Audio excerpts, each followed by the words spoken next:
भारत का पहला बजट आया था 1860 में, जब 1857 की म्यूटिनी के बाद इंडिया का पूरा कंट्रोल ले लिया था ब्रिटिश क्राउन ने ईस्ट इंडिया कंपनी से।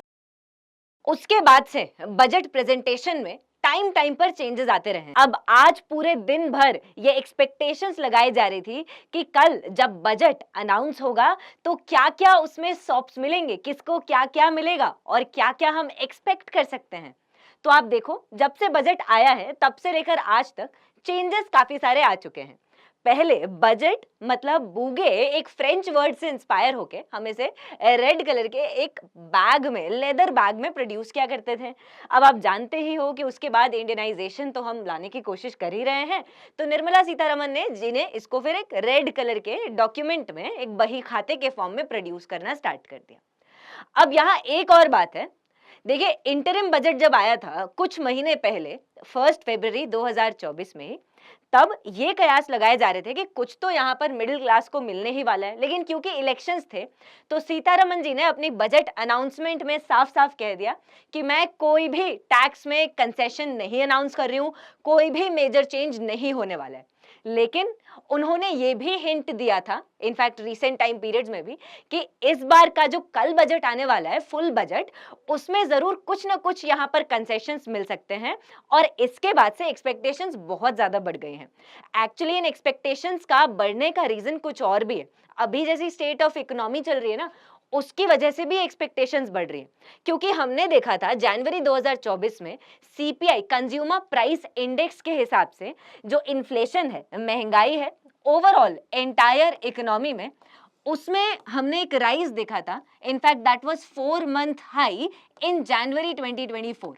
और तब से ही इन्फ्लेशन को टैकल करना कहीं ना कहीं डिफिकल्ट हो रहा है। आरबीआई भी इसके लिए स्टेप्स ले रही है और भारत सरकार भी स्टेप्स लेती जा रही है। इनफैक्ट फूड इन्फ्लेशन और ज्यादा बढ़ रहा है। अब आप बोलोगे मैम, फूड इन्फ्लेशन और इन्फ्लेशन का टैक्स कंसेशन से क्या इंटरकनेक्शन है? एक्चुअली जब महंगाई बढ़ेगी, जब आपकी इकोनॉमी में पैसा कहीं ज्यादा हो जाएगा और उसके कंपैरिजन में जो गुड्स की सप्लाई है वो थोड़ी लिमिटेड रहेगी, तब अगर आप लोगों को टैक्स कंसेशंस देते हो तो हो सकता है कि लोगों को इससे काफी बेनिफिट हो, इन टर्म्स की उन्हें रिलीफ मिले। और जब रिलीफ मिलेगा तब यहां पर हो सकता है कि हम चीजों को कंट्रोल कर पाए। ठीक है, कोई बात नहीं। अब यहां आप देखो कि किसने क्या क्या एक्सपेक्टेशंस लगाकर रखी हैं। वैसे तो बजट आप जानते ही हो, फाइनेंस मिनिस्ट्री का डिपार्टमेंट ऑफ इकोनॉमिक अफेयर्स, इसका भी एक बजट डिवीजन होता है जिसे प्रिपेयर करता है। अब यहाँ इंटरेस्टिंगली बजट जब अनाउंस होने वाला होता है उसके पहले बहुत ही ज्यादा हेवी वर्क होता है। सारे डिपार्टमेंट से आपको डेटा कलेक्ट करना होता है। किस चीज का? कि कितना एक्सपेंडिचर किस किसने किया है और अगले साल के लिए कितना खर्चा सबको चाहिए, कितना रिसीट्स यहाँ पर सबको चाहिए। तो बजट कुछ नहीं है, बस आपने सारे डिपार्टमेंट से डेटा कलेक्ट कर दिया और एक एनुअल फाइनेंशियल स्टेटमेंट बना दिया। तो budget is nothing but an annual financial statement of receipts as well as expenditure over a period of 1 year, क्योंकि एनुअल फाइनेंशियल स्टेटमेंट है। अब आर्टिकल 112 के हिसाब से प्रेसिडेंट, हमारे राष्ट्रपति जी, इसे ले करते हैं कहां पर? लोकसभा की टेबल पर, पार्लियामेंट में, राइट। अब इसी के हिसाब से वैसे तो ये प्रेसिडेंट को यहां पर ले करना चाहिए, लेकिन आर्टिकल 77 एक और हमारा आर्टिकल है कॉन्स्टिट्यूशन का, एग्जीक्यूटिव या प्रेसिडेंट से रिलेटेड है, उसके क्लॉज 3 के हिसाब से प्रेसिडेंट ये पावर्स फाइनेंस मिनिस्ट्री को देकर रखते हैं। तो इसलिए आप देखते हो जनरली हमारी जो फाइनेंस मिनिस्टर्स हैं वो इसको जनरली प्रेजेंट करते हुए दिखाई देते हैं, राइट। साथ ही साथ आप यहाँ पर अनअकैडमी को और चेकआउट कर सकते हो, हम सिर्फ ऑनलाइन नहीं है, ऑफलाइन भी आ चुके हैं। तो ये बैचेस आप देख सकते हो, इंग्लिश और हिंदी दोनों की बैचेस अवेलेबल है। आपको कोई भी क्वेरी हो, कुछ भी पूछना हो, ऑफलाइन सेंटर पर जाकर आप पूछ सकते हो। इंग्लिश के लिए करोल बाग और हिंदी के लिए मुखर्जी नगर वाले में। इनफैक्ट जो बैचेस हैं वो बहुत जल्दी स्टार्ट हो रही है, कुछ ही दिनों में आप देख रहे हो 7 दिन में ये बैचेस स्टार्ट हो जाएंगे, तो आप अभी से इन्फॉर्मेशन ले लोगे तो काफी बेटर रहेगा। हिंदी की इनफैक्ट आज से एक बैच स्टार्ट भी हो चुकी है और इसके अलावा 29 से भी स्टार्ट हो रही है, तो इसके बारे में भी आप और इन्फॉर्मेशन ले सकते हो।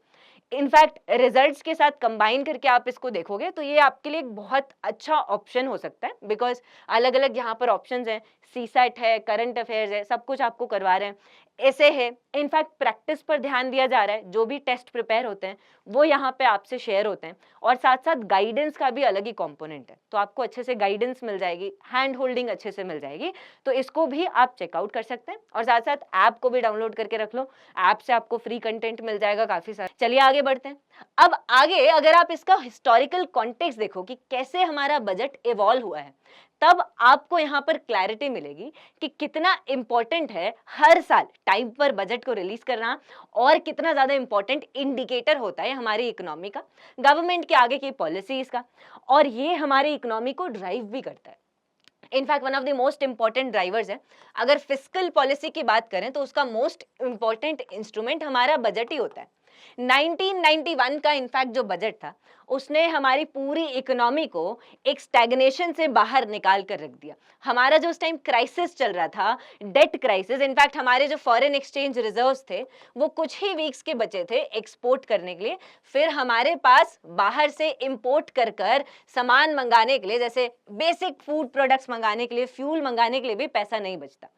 इस क्राइसिस वाली सिचुएशन से 1991 के बजट ने ही हमें बाहर निकाला, क्योंकि उसी ने एलपीजी रिफॉर्म्स की प्रोसेस को liberalization, privatization and globalization, government का स्टेक होल्डर कम करना इकोनॉमी में और इसको और ग्लोबलाइज करना, वर्ल्ड इकोनॉमी के साथ इंटीग्रेट करना, इसने इस प्रोसेस को आगे मूव फॉरवर्ड करवाया। ऐसे ही आप देखो 1997 का बजट भी एक ड्रीम बजट कहा जाता है। क्यों भाई साहब, इसको क्यों कहा जाता है? एलपीजी रिफॉर्म्स तो यहाँ हो गए, लेकिन एक एस्पेक्ट है जिस पर ध्यान देना बहुत जरूरी है। देखिए, हमने लिबरलाइजेशन कर दिया, अपने इकोनॉमी को ओपन कर दिया एक्सटर्नल सेक्टर के लिए, हमने ग्लोबलाइजेशन कर दिया, हमने रूल्स को थोड़ा कम कर दिया, रूल्स भी रिलैक्स कर दिए लिबरलाइजेशन के हिसाब से, बट अभी भी प्राइवेटाइजेशन हम उतना नहीं कर पाए थे, और साथ साथ जो गवर्नमेंट सेक्टर बचा हुआ था उसमें रिफॉर्म या सुधार उतने अच्छे से नहीं कर पाए थे। इसके साथ साथ जो टैक्स स्ट्रक्चर्स हैं उसमें रिफॉर्म नहीं कर पाए थे। अरे भैया, जब टैक्स भरने में आसानी होगी एक मिडिल क्लास इंसान को या फिर एक टैक्स पेयर को, तभी तो गवर्नमेंट की टैक्स की किटी बढ़ेगी ना। अदरवाइज कैसे इंसान ज्यादा फिर क्या करेंगे? अगर टैक्स रिफॉर्म नहीं होगा, टैक्स भरना डिफिकल्ट है, तो भैया टैक्स को इवेड करो, काला धन इकट्ठा करो और देश के बाहर भेजते जाओ स्विस बैंक में, राइट? तो ये सारा रिफॉर्म 1997 के ड्रीम बजट से स्टार्ट हुआ जो आज तक चल रहा है। उसके बाद एक और इंपॉर्टेंट एस्पेक्ट हुए। यहां देखिए, जब से ब्रिटिशर्स का टाइम पीरियड था ना, तब से एक्वर्थ कमिटी के रिकमेंडेशंस के हिसाब से हम रेलवे और अपना मेन बजट अलग रखा करते थे, क्योंकि railways was a major source of revenue at that point of time. Railways हमें सबसे ज्यादा पैसा देता था ब्रिटिशर्स के टाइम पर, क्योंकि ब्रिटिशर्स रेलवेज का इस्तेमाल करके गुड्स को अलग अलग जगहों पर भेजते थे, कच्चा माल भी उसी से करते थे और उसको बिजनेस पर्पस के लिए अच्छे से भुनाया करते थे, राइट? तो इसके वजह से हमने रेल बजट को अलग रखा, लेकिन अब उसके बाद इसकी जरूरत उतनी पड़ी नहीं है। 2017 में हमने दोनों को बाद में मर्ज कर दिया। वैसे ही 2019 में, जैसा हमने शुरुआत में डिस्कस किया, बही खाता का कॉन्सेप्ट आया कि भैया कॉलोनियल प्रैक्टिस जो है उससे अलग रहो, और 2021 में पैंडेमिक के चलते चलते हमने इस टाइम पीरियड में एक पेपरलेस बजट की प्रथा को स्टार्ट कर दिया कि चलिए जी पेपरलेस बनते हैं और पेड़ों को बचाते हैं, तो काफी बेनिफिशियल रहेगा। अब देखते हैं फाइनली कि क्या एक्सपेक्टेशंस है और कौन कौन से स्टेक होल्डर्स के। सबसे पहले टैक्स पेयर्स ये एक्सपेक्ट कर रहे हैं कि टैक्स कट हो जाएगा। क्यों भैया? क्योंकि पहले ये जो टैक्स कट था ये नहीं किया गया था। अब यहाँ पे ये एक्सपेक्ट किया जा रहा है कि जो बेसिक टैक्स रेट है, जो बेसिक यहाँ पर टैक्सेशन भरते हैं लोग, उस बेसिक टैक्स रेट में 5 लाख तक के जो लोग हैं जो यहाँ पर इनकम कमा रहे हैं, उसमें बेस टैक्स रेट में एग्जेम्पशन मिलेगा, और जो ओवरऑल 10 लाख रुपए से कम कमा रहा है उसके लिए एक्सपेक्ट किया जा रहा है कि गवर्नमेंट कुछ मेजर यहाँ पर चेंजेस ला सकती है। साथ ही साथ जो मैक्सिमम टैक्सेशन रेट होता है 30% का, उसको कहा जा रहा है कि गवर्नमेंट इसको 25 to 30 lakhs पर ईयर कमाने वाले तक के लिए यहाँ पर स्ट्रेच कर देगी। मतलब इससे कम जो कमा रहा है उसको मैक्सिमम टैक्स रेट तो नहीं भरना है। तो इससे एक ऑप्टिमम हम किटी बनाने की कोशिश कर रहे हैं। देखो, गवर्नमेंट जब बहुत ज्यादा टैक्स लेती है तब लोग टैक्स से भागने लगते हैं। गवर्नमेंट जब बहुत कम टैक्स लेती है तब गवर्नमेंट के पास टैक्स ही नहीं आता, गवर्नमेंट के पास पैसा ही नहीं आता, तो स्कीम कहाँ से बनाए, कहाँ से इन्वेस्ट करें, एक्सपेंडिचर करें, खर्चा करें। तो इसलिए टैक्स रेट का ऑप्टिमम होना, एक बैलेंस्ड वे में होना बहुत जरूरी है। तो वही कुछ गवर्नमेंट करने की कोशिश करी। अब उसके बाद देखो एम्प्लॉयमेंट, रोजगार की प्रॉब्लम है ही सही। इनफैक्ट बहुत लोगों ने ये प्रॉब्लम झेली ही है, पेंडेमिक के टाइम पीरियड से ही हमारा एम्प्लॉयमेंट का पैटर्न चेंज हो रहा है, तो वो वरीसम तो है, चिंता करने वाली बात तो है। तो उस हिसाब से आप देखो फंडिंग पीएम किसान सम्मान निधि के लिए, फार्मर्स वगैरह के लिए, मनरेगा के लिए एक्सपेक्ट की जा रही है कि हाँ जरूर ये हम बूस्ट करेंगे तो इससे रूरल इकोनॉमी जो है वो बूस्ट होगी।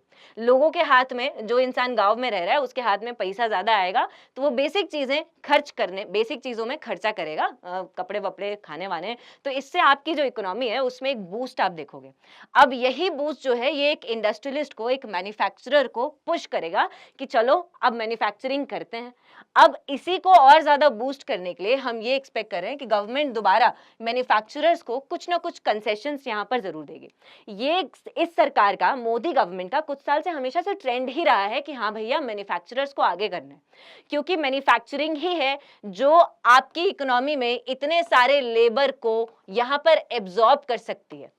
और कोई सेक्टर, चाहे एग्रीकल्चर हो चाहे सर्विस सेक्टर हो, वो इतना सारा लेबर एब्जॉर्ब ही नहीं कर सकता और इस लेवल तक जॉब्स प्रमोट नहीं कर सकता जिससे कि आप आत्मनिर्भर भी बन पाए और विकसित भारत भी बन पाए, राइट।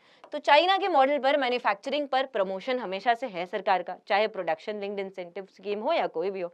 ऐसे ही आप देखो सस्टेनेबिलिटी पर फोकस किया जाएगा ताकि हम अलग अलग कंपोनेंट्स जैसे बायोगैस, अब देखो ये सारी जितनी भी चीजें हैं रिन्यूएबल एनर्जी के सोर्सेज है, चाहे सोलर एनर्जी हो चाहे बायोफ्यूल्स हो, सरकार इनके लिए international solar alliance, international biofuel alliance ये सब ला चुकी है।